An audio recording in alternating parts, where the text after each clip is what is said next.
Hi guys, this is Alex from Salmonella Place.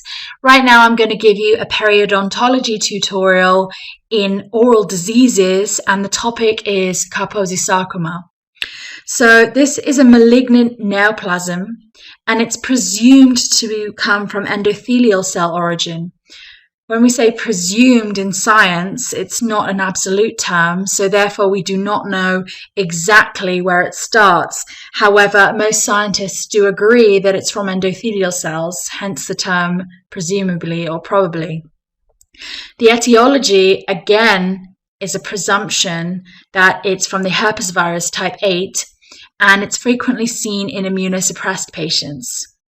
There are four main forms that are recognized, and I'm just going to go through them now with you. The first is the classic. This is most common in men over the age of 60 who are from Jewish or Mediterranean descent, and it most frequently involves the skin, but very rarely the oral mucosa.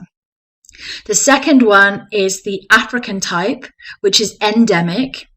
And this, you can see it most likely on the skin, the lymph nodes, and again, rarely the oral mucosa. The next is iatrogenic, otherwise known as immunosuppression associated. And this is seen in transplant patients, so people who have received donated organs. It's quite an aggressive type. And again, the oral mucosa is rarely affected. So in the first three, it's unlikely that you will see oral lesions. However, the last, and probably one of the most important types, is the AIDS related, which is epidemic.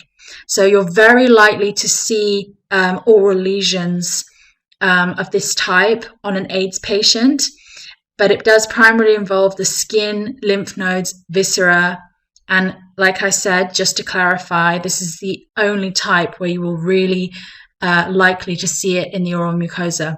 If you do see it, I would really suggest that even if the patient has been diagnosed, you retest them just in case, because they really need to get help immediately. There is a much greater likelihood of prolonging life in an aged patient if they're getting the right care.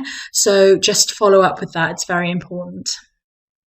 So now I'm just going to describe what these lesions look like.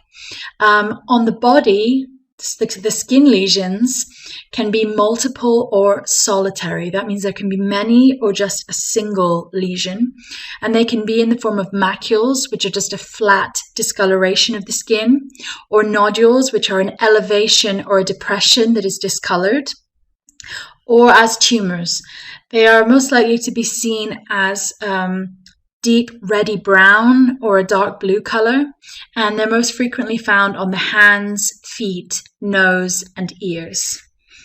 However, with the oral lesions, these present again as reddish brown or dark blue patches, and they're found on the palate and the gingiva most frequently, but they can also be found respectively in the bucca, the mucosa, the tongue, and then the lips.